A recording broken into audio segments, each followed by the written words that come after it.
Just in time for Christmas, a yuletide treat comes a-popping out of the Advent news calendar. A giant exploding fish tank in the middle of the city. Then, Megan and Konrad run through the cabinet that Germany could have had if only the Reichsbürger had taken over. Plus, more of Megan's festive Berlin tips. Merry Christmas, one and all.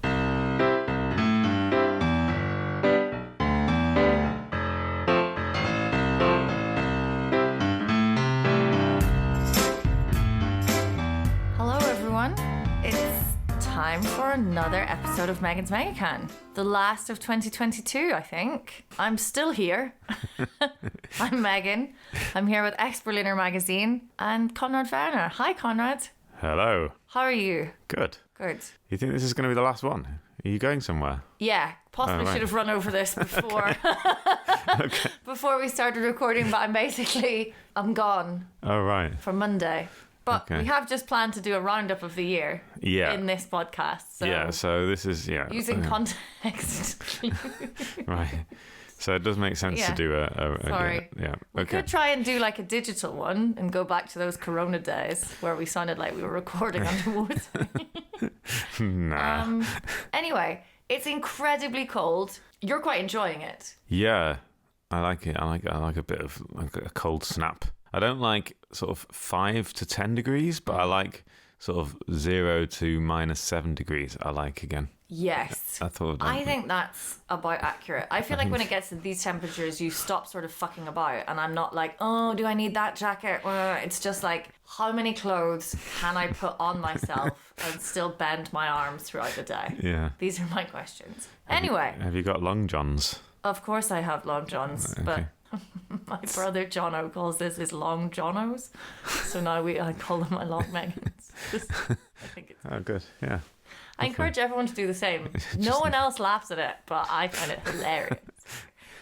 Good. All right. So it's very late in the year, and it's a festive season, so I thought we could treat ourselves. And I got Megacans are going up quite a lot in the Schweizies. People will have noticed, probably because everything is pricey. But these are the most expensive mega cans from your it's like a special treat. I don't know why, because I'm pretty sure I've had these before and they were standard. Jack Daniel's Gentleman Jack. Have a feel of the can now. Oh yeah, we've had these before. Yeah. The Gentleman Jacks. I can't remember if they were any good. Yeah, they're nice. They've got like this sort of rough... The can is like got this little bit rough. Yeah, like one of those easy grip, like it keeps your grip on it. It's like when you get fancy letter paper. Hergestellt. Yes, exactly. Like that really high, what is it? High quality. What's the word for paper? Yeah. Anyway. Okay. Hergestellt nach bewährter Tradition. Was bewährter? Like long-standing tradition or something? Yeah, long-standing, long-surviving tradition. Stood the test of time, I'm sort of thing. assuming they're talking about the whiskey here, not the Mega. Not the Mega. They've been around in 1866. No, there weren't people. Like the world would either be much better or much worse if Megas had been around since then. Anyway, let's hope I don't mess up my nail job, which I just got done. Okay. Cheers. Cheers. Ooh, that's lovely. Oh, that is nice. Oh, yes. That's noticeably smoother, I think, than the normal JD and Cola. That's because it's been double mellowed for smoothness, according to Gentleman Jack. I mean, you can say all of this, and then you can just shove it in an aluminium can and put some off-brand Cola on it, and give it to people like me for money. But it does slip down easy. Oh God, I tell you. Can I tell you what I did today? I was going to do this at the end because as my festive tip. Oh, let's start with the festive tips. We've not got much of a rote Faden going through this show, to be honest. Because we're talking about drinking. I went to the KaDeWe food hall. Oh, fuck yes. And I had oysters and white wine. Good for you. Is your mum in town? No. Oh. But she's coming the weekend. I was assuming this was like a... No, it's just a decadent thing that me and my friend Anna did. And we decided, what should we do? Would you recommend it? Yeah, it was amazing. Well, then we have Konrad's festive tips. Yeah. And we can bookend it with my festive tip at the end. Yeah. And if you go, I mean, obviously it's really pretty busy there right now in the top floor of KaDeWe. And there's a whole Christmas decorations section I think you would like very much. Oh, believe me. Whenever the Christmas markets were shut, but we were allowed to go to shops, we went to KaDeWe. And they're all really gaudy and over the top. There's a whole Disney decoration section. They're absolutely foul. Yes. There was like all crazy stuff there. There was like vegetables. There was vegetable decorations that looked like vegetables. Being these kind of huge pre-made, like a wreath on crack, flamingos and stuff just like jammed in. And they were like $3,000 or something insane. Yeah. Because KaDeWe is... Yeah. I love KaDeWe because the food hall is great and you can get all of your like stuff there and it's really nice to sit on. And actually, it is quite a good tip. You're not going to go there and have like a 5-course meal, but if you really want to treat yourself, it's not astronomically. No. You can sit and have a glass of wine and some cheese and feel really fancy. Yeah, and it's pretty good wine. They also have a Riesling Sekt. I think it's the Riesling Sekt and it's like €10 a bottle. Delicious. And if you get it, then you get the KaDeWe bag and you can walk around feeling fancy like you've just bought a fucking Rolex or something. Do you know what? They also had a real Santa? So an old man sitting in... Oh, I was like, oh no. Am I going to have to explain to Konrad that Santa's not... No. I don't think I can do that. No. On top of everything we've been through in the last few years. The real Santa was there. Was he? Brilliant. Yes, of course he was. No, I don't. No, like, as in, there was a man dressed up. A live one, yeah. But you don't see that anymore. In fact, he told us that he's the only one in the whole of Berlin. That the KaDeWe is the only department store in Berlin that does real Santas anymore. That's what he claimed. I haven't checked. According scares to him. with older men connected to religious ceremonies, I think. People are like, maybe not going to line up and have my child sitting there. But as soon as, like, because we were obviously adults and we went and sat down next to him. And as soon as we sat down next to him, he was just like, I hate this job. It's too hot. He goes, I've been wearing this coat for 90 minutes and it's really hot in here. I have to, like, and he's like an old man. You feel like sorry for him. You know, he's an old man. He said, like, after 90 minutes, I need a break. I'm like sweating. He was all like, it's not a good look for this really overheated, sweaty old man. Oh dear. But he did have a real beard. He was really proud of the fact that he had a real beard. There must be like rival. Well, not anymore apparently because it's a dying art. But I'd imagine there would have been rivalry. In the Santas. Fun fact about Megan. Once, when I was like old enough to remember, so not that young, my dad had to... This is actually a terrible story because the Santa that was supposed to be at our like little school, not school, like the church hall Christmas party, got shot by the IRA. Oh. And my dad had to sub in. Okay. And I didn't notice it was my own father. At any point. Well, did you believe in Santa then? Okay. So I knew that those Santas weren't real. Anyway, sorry. This is even more than usual. We've gone a bit. Yeah, and they also had a fake Santa that you could buy, like a model. One of those huge life-size ones. Yeah, life-size Santa made of wax. God, when we finish recording, and I turn on the light in that back room, that you've got one in there. No. Do you know how much it was? Probably in KaDeWe, it was at least €2,000. It was 1,800. Yeah, they don't do anything. And the problem with KaDeWe, like I said, you can't go. The food hall is really nice and everything. Everything else is just like where taste goes to die. You know, like you go to like Harrods or some shit. You're like, well, actually Harrods maybe not, but like Selfridges, you're like, fuck yeah, this is all class. Yeah. KaDeWe, you're like, who is buying this? I know. This is Berlin, for God's sakes. I know. Yeah. Yeah, and they had the Christmas decorations are like €15 each, and they look awful. For like a thing that you hang on your tree, it was €15, and it was like a little plastic gherkin or something. Rubbish. Anyway. Just see you, this disgruntled Santa, just saying, now what is this fucking thing? I just came in for the oysters, mate. I came in for this. Anyway, it was a very nice day. It was fascinating. I haven't been to KaDeWe for years. Right. Anyway, so we should do some news. Right. Speaking of Berlin sort of institutions, right? People take their parents to KaDeWe. What else do you go and see, or used to? I don't know about your social media. I'm not even on social media, and I've been hearing about this. Yeah, well, if a lot of times you take your pals from back home, you might take them to the giant aquarium. It's in some hotel or something. Yeah, the Blue Radisson. Present tense, which and today would not have been a good day to take them there if you had visitors. because it exploded overnight. And it's a horrible story, but also it's fucking weird. yeah, it's like something out of a film or something. It's like so they think that there's an ongoing investigation. They think that the cold weather made the glass crack, and then overnight it sprung a leak, and then pressure of the water destroyed the whole thing. So because it's for people who haven't, I never saw it because I think you had to kind of like sneak into the hotel if you weren't a guest, or you could sneak in from a restaurant and pretend you're a guest, and like that is a level of I wouldn't even enjoy the fish because I'd be feeling sick with anxiety. Well, isn't it part of the sea life exhibition? Yeah, you have to pay. You can also go and pay to see it, but you can see it in the hotel for free. It goes upwards vertically, am I right? It's a cylinder. It's a cylinder with a hole in the middle. Like a tube. Yes. Essentially, that's a tube. That's what some people would call that. It contained We're really not doing it ourselves. 1 million litres of salt water. Salt water?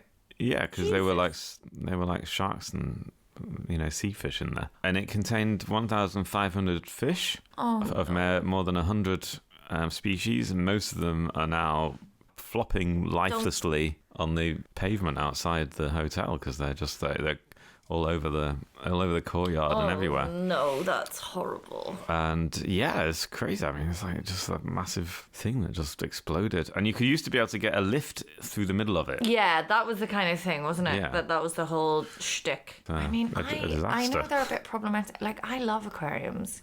Was this a good one or a bad one? Because you know when you go to some that you're like, oh, this is quite small. Well, I mean... There's ones that you go to and like, oh, this seems to be more open and researching and science. And then this is just like, well, I suppose if it's built around a fucking elevator in a hotel... Yeah. I'm answering my own question here. I think it was because it was such a massive tank. I guess I mean, I'm not an expert in fish behaviour, psychology, how they feel, but... I think they prefer to be feelings experts. I think they prefer to be in a large tank than a small tank. You'd assume, even if there's they might not even know they're not in a tank if they're in such a big tank. Yeah. You don't know. I don't know how it works, but they're fish. Yeah, yeah. They're not like wild cat, those big cats or the polar bear. And so anyway, the animal rights organisation PETA. Right. And NABU, which is the German Naturschutzbund, Berlin, criticised the whole concept of having a giant aquarium in a hotel, what they call swimming decoration. Yeah. And they are threatening legal action, I guess, because of animal cruelty, and also... Well, do they suffer? Because, I mean, obviously awful this has happened to these fish. But is being in the aquarium itself really bad for them? I don't know. We've reached the limits of my aquatic knowledge. Right. I'm sorry. I'll stop pressing you. I'll stop fucking Jeremy Paxmaning you. I don't know. Just answer the question. Answer the question. You're being deliberately evasive. Yeah. I think the idea that it's in a hotel rather than in a museum or an aquarium where people presumably where they have... study fish suggests that it's not the same thing. Who knows? I don't think we have enough information here. No. Have you ever been to Stralsund? Have you heard of Stralsund? I have heard that this is the huge aquarium that's up on the Ostsee. I've never been, but I've heard of it. I heartily recommend it. If I'm up there next time, I'm fucking going because I love aquariums. There used to be, I don't know if it's still there, but like in Northern Ireland, a really good one. It was like a big research thing, and then you could go in, and then it was kind of weird because you'd take the ferry over to Portaferry across the loch, and then go and see this aquarium and be like, oh, the wonders of fish, and then you'd go and get like really delicious fish and chips down the road. Well, it's a similar deal in Stralsund because obviously most of the restaurants are fish-based restaurants on the Baltic coast. It's great. I can really recommend it. They have live penguins. Oh, I fucking love penguins. On the top, on the roof. You can go and look at them, and then they have a huge tank which has got a big shark swimming around in it, and you don't even see it. Oh, that would be scary. No. The tank is so huge that you can't see the other side of it because there's so much water in it. And then he kind of jaws his way out, doesn't he? So then this big fat shark suddenly swims out of the distance and comes towards you. It's quite exciting. Anyway, okay. All right, so we've digressed. I mean, we've digressed. It's very sad about the fish. There's like a fucking war on. Yeah. Okay. Other news? Since we last met, there has been an attempted Jesus coup fucking on Christ, there has been, yes. on Germany. This is like in a series of embarrassing things. The Reichsbürger coup. Do you know what Reichsbürger are? I actually do. So Reichsbürger are a sort of, I don't want to say fringe organisation, because I think, and this is something that I've read a limited amount of news coverage about this, they're a lot of well-connected people, but they basically refuse to admit the legitimacy of the federal republic. So Yeah. anything to do with after the First World War, presumably, when they think the Kaiser should still be they're citizens of the Reich rather than the Bundesrepublik Deutschland. Yeah, they insist that the Constitution, the pre-Second World War Constitution, was never legitimately discerned. So actually, from after the First World War, so it's 1919, the Weimar Constitution was never legitimately abolished, and they therefore think that legally on the Second Reich from the Kaiser is still functioning. So the Weimar, I can't remember enough about the fucking Weimar Republic, even though it was definitely a topic. I'm sorry, Mr. Ross. I'm failing you. Yeah. It's a German far right extremist thing, but they're also just like, yeah, but we have the paperwork.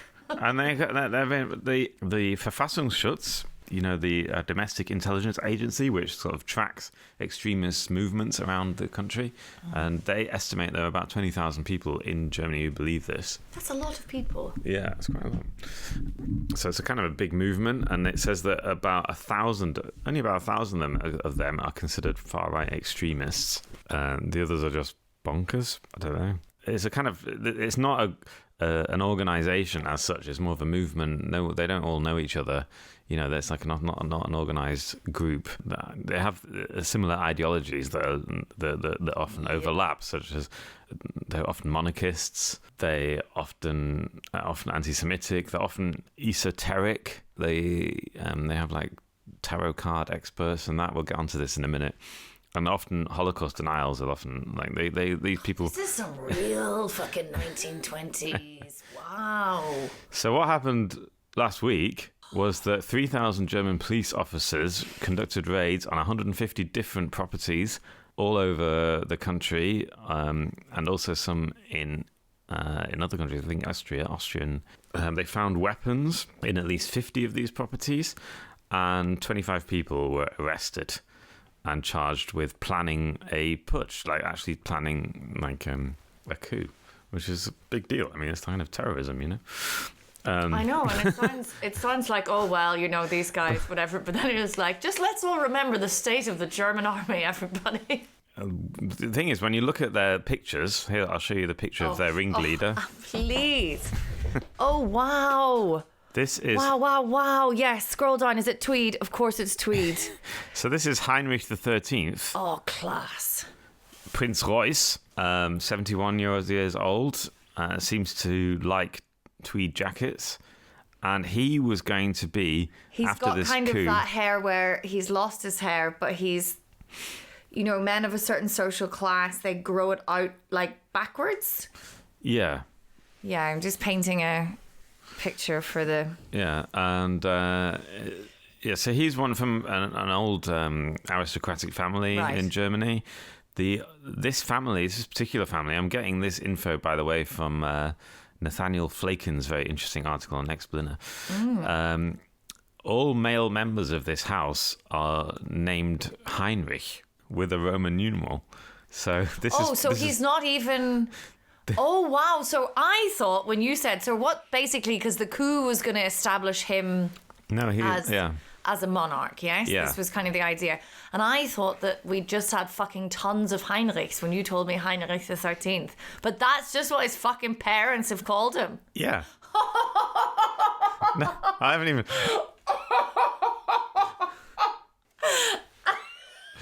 So funny. What the actual fuck? They're all called Heinrich. What the actual fuck? Not only the parents have to call him Heinrich because they're all called Heinrich. Has he got brothers called Heinrich? But they're like 14 and 15. There are currently 30 living Heinrichs. That's 3-0. Is he the oldest? What number are we up to? Well, they just sort of spread out. They're not like one after another. So the head of the household is actually Prince Heinrich the 14th, who is not his son, but just some distant cousin. And the rest of the family kind of have disowned this guy, by the way. They're not This guy? Yeah, they all think, well, we haven't talked to him for years. He's a bit of a weirdo. That's what I'm sorry. Yeah, you name your sons all Henry, and with numbers, you're gonna get some, like, weirdos. Yeah. Anyway, that's who he was. And he was going to take over and become the next head of state. But would he have actually been like Henry would he have had to then get a new initial? Like... If he'd have become the next head of state, I don't know. 13, yeah. Because how many Heinrichs have we had, like, officially? Well, maybe he would have been like Heinrich the 13th A or something, like to distinguish, to make it clear that he's the first. I mean, they would have had to come up with a new system or something. I don't know. It wasn't. They didn't get that far. They didn't get that far. He got arrested. And yeah. Oh.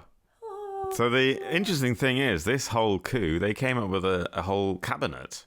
So this is one of the things that they had a whole cabinet. All called Henry. They had a whole cabinet, and they had a whole group of people. Right. The police chief, the next police chief of Germany, was going to be a guy called Michael Fritsch. Right. And he used to be a police officer in Lower Saxony. Do we have a picture of him? No, don't have a picture of him. That's fine. I do have a picture. I can see him in my mind's eye. He was a conspiracy theorist, obviously. He got in trouble when he applied for a new ID with his birthplace listed as Prussia. And he was also a candidate for a party called Die Basis, who we talked about once. Yeah, didn't you join them? I didn't. Well, hang on a minute. I went to. I assume that every time you tell me, like, oh, I went to a Die Basis meeting, like, as a journalist, I'm just, like, imagining you actually in, like, deep undercover. Like, you have really gone through the other side. No, I told them I was a journalist and I wanted to interview them, but I went to visit them, and he was a candidate. They were the Corona denier party, basically. Yes. I have a picture of the new head of the German army. Yes. There's him. Oh wow! It's a really old John Cleese. Yeah. He seems to have like with a moustache, and he's wearing a uniform and very well, is he? He's got a military beret on with a hoodie. With a hoodie. Yeah, this is Maximilian Eder, a retired colonel of the German Bundeswehr. Okay. He helped found the Special Forces, the KSK, and was deployed in Kosovo in the 1990s. Oh God. And recently, he has been going a bit weird and has been appearing in Ahrtal after the floods. You remember the floods last year, 2021? Big floods in Western Germany. And he showed up and pretended to be leading like a military mission in a uniform. He kind of put on a uniform and pretended to be helping. He's going to be head of the army. He was going to be the head of the army, yeah. Cool. He was actually in Italy when he was arrested. The commissioner for spirituality. Oh, fuck me. Was going to be a woman called Ruth. Aleister Crowley, back from the fucking dead. Ruth Hilde L. is an astrologist. Right. Who used tarot cards to predict the future. Nice. She is also a member of the AfD. Class. And yeah, because she like has obviously some connection to the occult. Yes. And other worlds. She was going to be the commissioner for this. I know a lot of people who are into tarot, and I actually have had my tarot cards read, and it's very interesting. But people who are into it in like a reasonable way are kind of like, no, it's a framework to provide like self-reflection and self-knowledge, not predicting the fucking future of the Reich. Root. Well, she predicted that the next 3 years, 2022 to 2024, are going to be a time of great upheaval. Right. Fuck you, Ruth. We've had enough of that. No. Also, I'm sorry, that's not that difficult to predict. The people who are getting it wrong is people like me who are like, 2021 is going to be my year. And I'm like, oh, It's worse than 2020. Right. Fuck off. Yeah. Anyone could predict the next 3 years are going to be an upheaval. Yeah, one of them, the leader of the another military person was Rüdiger von Pescatore, who was also part of the German army elite. He was a commander in the KSK, which is the and we're Special laughing Forces. about this, but this is like worrying fucking shit. Yeah, This is people that this country armed and sent abroad to fucking do shit, and they're obviously not okay. No, it's difficult. This is one interesting one. The Justice Minister. Yes. Did you hear about her? Oh, is this the woman she was in the Bundestag Yes. for the AfD, and she has been working as a fucking judge. Yeah, in Berlin. Right. So this is where this stuff like stops getting fucking funny, because how, if you have, and you can tell me that they're not all like fucking far right, like, but either you have a like mental illness, which is out of your thing, which is making you really have poor judgment, or I don't even like, how do you, this is a woman that's been deciding whether people are like go to prison or not, and for how long or what. Yeah, she's a district court judge, and the thing is, she's not actually been disbarred yet. The court said that they're gonna wait and see and have their own investigation. We're talking about a woman, by the way, called Birgit Malsack-Winkemann. But sorry. Even if she's not like, even if you're fine, even if you're like, oh, fine, we're just going to continue to let people with far right conspiracy theories as core values fucking run our courts. Is this not treason? Yeah, I mean, it's treason. Yeah, you're planning a coup. I mean, and they're still like, nah, we're understaffed. You, Birgit, you keep going. Maybe we're not gonna put you. You go do some paperwork for a while. What is happening? Well, she's only been accused so far. There's not been a trial yet. That's what they're probably arguing. I don't fucking care. You've on a list somewhere that these loons, even if you've never met them, are going to put you into power. Then you need to go on some kind of fucking suspension. Yeah, I mean, that would probably make sense. I would agree with you on that, yeah. I mean, I would suspend myself. If I'm like suddenly on their list of cabinet, I'm like, oh, I have been doing something terribly wrong. I mean, I think it's a bit problematic that judges are members of political parties, and also... What the hey? That's true. Yes. Culture minister was going to be a René R, a classical singer from the Black Forest, and he was getting ready. He was getting ready to sing in an Advent concert in a church, but then he got arrested. Oh, so he's actually been arrested. Yeah. Have all of these people been arrested that you've mentioned so far? Yeah. Okay. So this woman, Birgit, to give them their due, is not actively going to court because she's in custody. Police custody, presumably. But she's not been like disbarred or whatever. No, but they have to investigate everything properly. Yes. Konrad. So that's the... Unless it involves, poor people or people of colour, and then it'll, why bother? Also amongst the suspects was a Munich celebrity chef called Frank Heppner. This is just fucking mortifying for Germany. Like, this is just all of the embarrassing shit about this country that we just don't like to come to light because we're trying to pretend like we're a sort of a half modernized nation. Yeah, and they're also like... We're not. We're all just faxing each other conspiracy theories and being Nazis again and wanting to go back to the second fucking Reich. I mean, what is really disturbing about all this is these are supposed to be like the pillars of society. All these people are like lawyers and doctors and business people. They're people that they're in a way, it's not. They're from the professions. Exactly. They're the people that we're supposed to rely on for being moderate and stable and keeping our society together. And yet they all wanted to tear it all down. I mean, that was kind of disturbing that there was this sort of thought that they're the most privileged people in the country, for want of a better term, and yet they're willing to destroy it all. They're willing to burn it all down for some crazy theory that they can't even back up. I mean, it just makes you wonder, doesn't it? It does. Fucking hell, it does. I mean, I think what will happen, the thing is, because we've had these kind of conspiracies before with the Hannibal network. Remember them? They were like these sort of right-wing military types. Did they have like weapons buried in their gardens and stuff? Yeah. But then when it came to trial, they couldn't really prove anything. You know, it was all just you can't. It's difficult to prove a crime that's not yet happened. If you're just planning a crime, even though that is a crime, but it's hard. So a lot of them just kind of got off on, you know, they were like convicted on weapons charges, like illegally hoarding weapons as a charge, and you'd get like 6 months or you'd get a fine or something.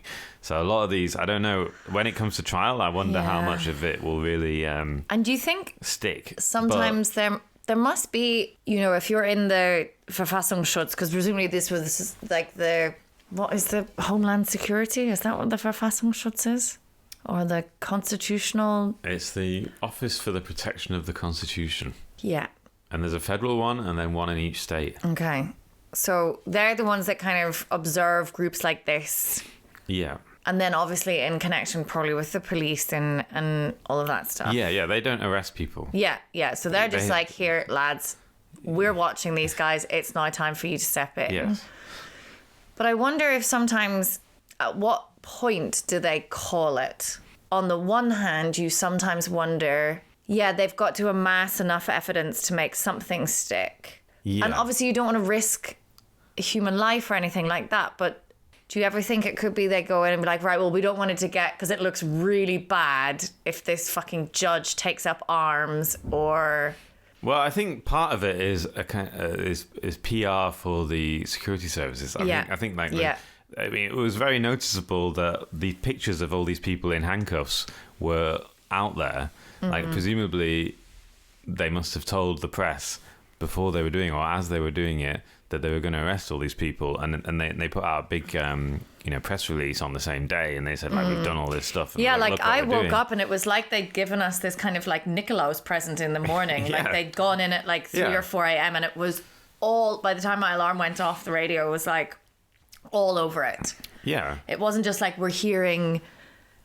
It was like a big... No. This is what we've been doing, and these are all the histories and all the names and everything. Yeah, that's because the police prepare that information for the press because they want to look good. I mean, that's the way it works. I mean, you see that all the time with the organised crime raids and with clans and with like when they raid different places, they always make sure that it's in the news because they want, and like there is a sort of thing there. And to be fair, it's always nice when they're doing this to the other side of the sort of spectrum. Yeah. Politically. But yeah. Yeah, so we'll see what happens. Anyway, 25 people have been arrested. There's probably going to be a trial sometime next year, and then that'll be a massive thing. And we'll see what comes out of it. Like how big a thing. Obviously, it seems very unlikely that this coup would have ever succeeded. Or even like, but now they're, or how close they were to even trying to launch such a coup. But you never know. But it's still not even like, just because the way I'm trying to think about, like, if you think back to the sort of media landscape with all the like Islamophobia in the like aughts, right? If this had been a sort of coup uncovered by any other group than like middle class, or just like white people, I think, in Germany generally. Yeah. There would be fucking terror. Whereas now, like, I'm laughing about, like, and that's also part, like, I shouldn't be laughing. It should be scary because the mass murders that we've had committed in this country in the last 2 years, and maybe that's my kind of like gross privilege that I can laugh about this, but this is not a laughing matter. This is... No. Really fucking grim. Yeah. And I'm laughing partially because I think these people are ridiculous, but they don't necessarily present a threat to me and my existence, but they do to other people, and that's horrible. Yeah, and it is kind of odd that because the Reichsbürger movement, this movement of people who don't believe that the Federal Republic is a real country, they've existed since the 80s, basically. And I thought you were going to say since like the 19, like there's always been this like legitimate challenge and they're like, lads, you know, that I would almost sort of think, but they just decided it in the 80s. Yeah, they came up with this conspiracy theory kind of arose in the 80s, but it's only now in the last couple of years where these people are really seriously considered a threat. Like they've started holding weapons and planning coups and writing like putting a cabinet together. We are in still post, like the fucking Holocaust happened. We should be on red alert in Germany constantly for anything that smells remotely like far-right extremism, any kind of anti-Semitism, any of that. And we're still not. No. And it sucks. Anyway, we were going to do an end-of-year roundup. Were we? Well, I'm drunk now, so let's do it. How's your can? Okay. It's very smooth, I think. I'm doing great. I'm enjoying myself immensely. Good. Well, so the thing is, how are we going to do talking? About 40 minutes. Oh Jesus! Are we going to do a roundup of the year? It's going to have to be a very quick roundup. Well, no, we cannot do a roundup of the year, and what we can do is we can do that in early January. Okay, we'll do that. Because we did have a lot to discuss. We did. I mean, there was the festive tips and everything. Oh, so. I have my festive tip. I'm going to do that in a second.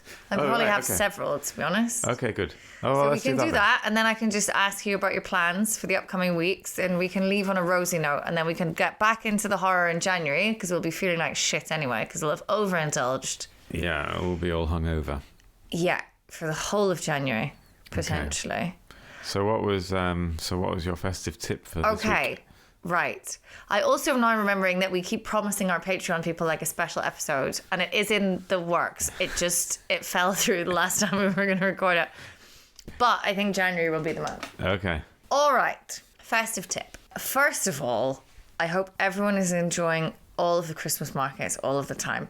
If you are new to Berlin, you haven't been around all of them, I would recommend the following ones. Number one. Well, it's not so good this year because it's usually at Gendarmenmarkt, which is really pretty, and it's a little bit further away at Bebelplatz, but confusingly it's still been called Christmas market at the Gendarmenmarkt, which is in Mitte. It's all those beautiful buildings. It's just around the corner, Bebelplatz, but they shouldn't call it Gendarmenmarkt. No, and I was going to get like one of the festive mugs because I was like, because it's basically been moved. It's always at Gendarmenmarkt, which is fucking magical. It's really classy. You have to pay €1 to get in. The queue moves very quickly, by the way, and you can get like a Berlin experience. You can pretend you're going to Berghain or something. But Bebelplatz, it's nice, but they don't have the big Christmas tree. But anyway, you should go. Also, what's hilarious, which I didn't know, it's by the like Humboldt University library, and there's a stained glass window of like Marx and Lenin. Yeah. I'd never known that before. So there's like a picture of me drinking my Glühwein with Marx and Lenin. Anyway, that's a really good one. Kulturbrauerei in Prenzlauer Berg is pretty nice. It's like Swedishy, Nordic, Scandi themed. It's lovely. Yeah. Fondue. Do you get fondue there? Well, no, that's not Sweden, is that's it? Not Sweden. That's Switzerland. That's Switzerland. There is a fondue thing at the Bebelplatz one, but I don't know if you have to like book for that. Schloss Charlottenburg is also very nice. Classic. I haven't been that this year. If you want to go for more kind of like you want to go on a big Ferris wheel or something, there's the one in Spandau, and also Rotes Rathaus by Alex. Now, there's a funny little one on Alexanderplatz you want to go over to in front of the Rotes Rathaus, in front of the town hall, where that big, and then around the big statue of Neptune, there's like ice skating, and it's really cute. It's really nice to go and look at that one. And you can see like the TV tower and all that shit. That's my Christmas market roundup, I think. Good. But my top festive tip is this Sunday is, I think, in a lot of places for Verkaufsoffene Sonntag, which is very exciting. For people not living in Germany, we don't have shopping on Sundays. So I think it's kind of the counterpoint to your KaDeWe, top of KaDeWe for the oysters and white wine, which sounds lovely. Basement bar in Karstadt on Hermannplatz. It's not even a festive tip. That's just a tip for life. But if anyone is around, that is where I'm going to be on Sunday afternoon. I spent a Sunday in there, must have been like 2019. I'm going home on Monday. But like, just get all your pals, go to Karstadt on Sunday. You can get last minute gifts. Don't try and buy clothes. All of the clothes there are awful unless you want to buy a cashmere jumper, in which case you should. But it's got nice gifts, and you can sit in the basement bar in Karstadt, which is like just like a little kneipe down there. The staff are amazing. It's run by, I think, a Polish lady called Maria, and then another Polish lady whose name I don't know. They're class. Okay. I'll see you there, Konrad. Great. I'd love to come. Please do. And then you can like leave all your like stuff with people and like run around Karstadt and buy last minute presents. That's what I was doing. Can we get him a Lindor from my mum? She loves Lind. You can get like can you get some kind of hamper? Fuck yes, you can. So what you can do in Karstadt, now the Sunday opening times are probably only going to be between 1 and 6, so you got to get in there. So if you want a hamper in Karstadt, let me tell you what you do. You get a basket. You go around the food place, which is nice. Like there's genuinely nice stuff in there. You fill your basket, you pay for your items, you come through the casa, the checkout, and you turn right.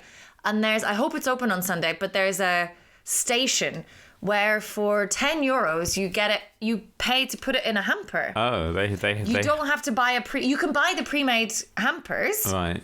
But they make a hamper for you. They'll give you a basket and then wrap it in cellophane and the thing. So it means you can go, like, if your friend really likes crisps, you can go and get all of the nice crisps. Or if they like salty snacks, get all of the nuts. a massive bag of crisps. Or the nicest, really nice beer selection in Karstadt, or like booze, wherever you could do that. And then I think it's just like €10 to €15 to get it put in this basket, covered with cellophane. Okay. Off you fucking go. So it's just like they can turn your weekly shopping into a hamper. You can go. I think they do actually already do mega cans in anything, but that is a classy gift for someone. You could make a mega can hamper if you wanted. A Christmas special mega can hamper. I'm so excited at the possibility of getting myself a mega can hamper now. Yeah. That's marvellous. Yeah. That's a great tip. That's all of my festive do you know what else I've got to announce? We have one more patron. Do we? Yeah. A Christmas miracle. God, I'm really fucking drunk. Thanks very much to CK. Who, has given us some money to keep. Thank you very much. Talking like this. Someone's got to keep us in booze so we can keep you all in. Thank you very much. Emotional news and. So if you'd like to support this podcast by giving us some money to buy mega cans, and then we can talk, and then we'll mention you. You can also ask a question if you like. Yeah. Which we will refuse to answer. Which we will answer eventually. I've got a really good idea for that question. I've got a guest lined up. He couldn't make it this week, but I've got a guest lined up, and he'll answer the question better than me. Class, good, because I didn't want to have to research that.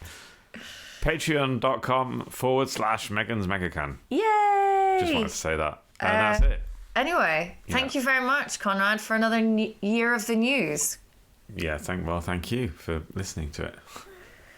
Hope it was all somewhat against legible. my will. See these festive tips? Maybe we should just do that. Maybe people just want like tips.